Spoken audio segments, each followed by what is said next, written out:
ഇന്ന് നമുക്കേ ക്ലിനിക്കൽ പോസ്റ്റിംഗുള്ള ദിവസമാണ്. അപ്പോൾ ഇതാണ് എൻ്റെ പോസ്റ്റിംഗ് പാർട്ട്ണർ ശ്രുതി. അപ്പോൾ പോസ്റ്റിങ്ങിന് പോണതിന് മുമ്പ് നമുക്ക് ചെറിയൊരു പരിപാടിയുണ്ട്.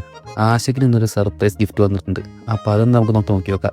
ആഷിക്കിന് ഗിഫ്റ്റ് അയച്ചു കൊടുത്തിട്ടുള്ള ആദ്യമാണ് കേട്ടോ.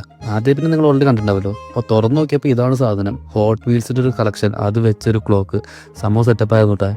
ഗിഫ്റ്റ് ഓപ്പൺ ആക്കുന്നതിന് മുമ്പ് ശ്രുതി പറഞ്ഞിട്ടുണ്ടായിരുന്നു മിക്കവാറും ഹോട്ട് വീൽസ് ആയിരിക്കുന്നു. ഗിഫ്റ്റ് തുറന്ന ശേഷം ആദ്യം ആഷിക്കിന് വിളിച്ചിട്ടുണ്ടായിരുന്നു കേട്ടോ. അവൻ്റെ മാത്രം നാണം കണ്ടില്ലേ, കറുവൻ. അപ്പോൾ ഇതാണ് തന്നെ ഞങ്ങളുടെ ഹോസ്പിറ്റലിൻ്റെ ഈ അറ്റത്തുള്ള NH പറഞ്ഞൊരു സെക്ഷനിലാണ് ഞങ്ങൾക്ക് ഇന്ന് പോസ്റ്റിംഗ് ഉണ്ടായിരുന്നത്. പക്ഷേ NHൻ്റെ ഉള്ളിൽ സാധാരണ പോകുമ്പോൾ ഫോണൊന്നും ഇങ്ങനെ യൂസ് ചെയ്യാൻ പാടില്ല. അതുകൊണ്ട് ഞങ്ങളൊന്നും വീഡിയോ എടുത്തില്ല. പക്ഷെ സാരമില്ല, നമുക്ക് വേറെ പരിപാടി സെറ്റാക്കാം. അപ്പോൾ ക്ലാസ് ഒക്കെ കഴിഞ്ഞ് കീച്ചൊരു ഭാഗത്തിൻ്റെ വെയിറ്റ് ചെയ്തിട്ടുണ്ട്. അപ്പോൾ നമുക്ക് അവിടെയും പൊക്കി ഇനി അടുത്ത സ്ഥലത്തേക്ക് പോവാം. അപ്പോൾ റൂമിൽ പോയി വിനീതിനെയും പൊക്കി ഞങ്ങൾ ഡ്രസ്സൊക്കെ മാറ്റി നേരെ ഇറങ്ങി ഭീഷ്മിക്ക് കുറച്ച് വീഡിയോയും ഫോട്ടോ എടുക്കാൻ. ബേസിക്കലി ഞങ്ങൾക്ക് ഇവിടെ കറങ്ങാനായിട്ട് പ്രത്യേകിച്ച് സ്ഥലങ്ങളൊന്നുമില്ല. പക്ഷേ ഇതുപോലെ അത്യാവശ്യം കാണാൻ കൊള്ളാവുന്ന കുറച്ച് സ്ഥലങ്ങളുണ്ട് ഇവിടെ. അപ്പോൾ അതിലൊരു സ്ഥലത്തേക്കാണ് ഞാൻ ഇവരെ കൊണ്ടുപോകണേ. പൊങ്കൽ ഹോളിഡേയ്സിന് ഇവർ രണ്ടുപേരും ഇവിടെ നാട്ടിൽ പോയിരിക്കായിരുന്നു. അപ്പോൾ ഞാനും അക്ഷയ് അഭിനയം മാത്രമേ ഉണ്ടായിരുന്നുള്ളൂ. അപ്പോൾ ഞങ്ങൾ ചുമ്മാ കറങ്ങാൻ പോയപ്പോൾ കണ്ട സ്ഥലമായിരുന്നത്. ഇതിനു മുമ്പ് ഞാൻ ഇങ്ങോട്ട് പോയിട്ടുണ്ട്, പക്ഷേ അന്ന് പോയ പോലെ ആയിരുന്നില്ല ഇപ്പോൾ പോയപ്പോൾ.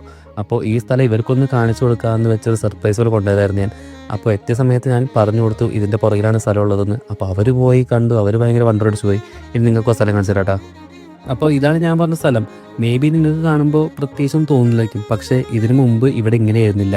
ഒരുപാട് വെള്ളമൊന്നും ഉണ്ടായിരുന്നില്ല. ജസ്റ്റ് ഒരു 2-3 കുളം പോലെ സെറ്റപ്പ് ആയിരുന്നു, അതിൽ മാത്രം വെള്ളം. അപ്പോൾ നമ്മൾ അവിടെ വന്ന് ഗ്രീഷ്മയ്ക്ക് കുറച്ച് വീഡിയോയും ഫോട്ടോയൊക്കെ എടുത്തു. ഗ്രീഷ്മ ആ വീഡിയോ എഡിറ്റ് ചെയ്ത് അവളുടെ അക്കൗണ്ട് ഇട്ടിട്ടുണ്ട്, ചുമ്മാ ചെക്ക് ചെയ്താൽ മതി. പോണ വഴിക്ക് വിനീതും വ്ളോഗ് എടുക്കണോ, ഇവനും വ്ളോഗറാകാൻ പോകണോ, ഇവനെ വളരെ അനുഭവിച്ചുകൂടാ. അപ്പോൾ നമ്മുടെ കോളേജിലുള്ള ആർക്കൊരു സ്ഥലം അറിയില്ലെങ്കിൽ ഈ ബിൽഡിങ്ങിൻ്റെ പുറകിലാണ് ആ സ്ഥലമുള്ളത്. അപ്പോൾ നമുക്ക് അടുത്തൊരു വീഡിയോയിൽ കാണാം. ബൈ.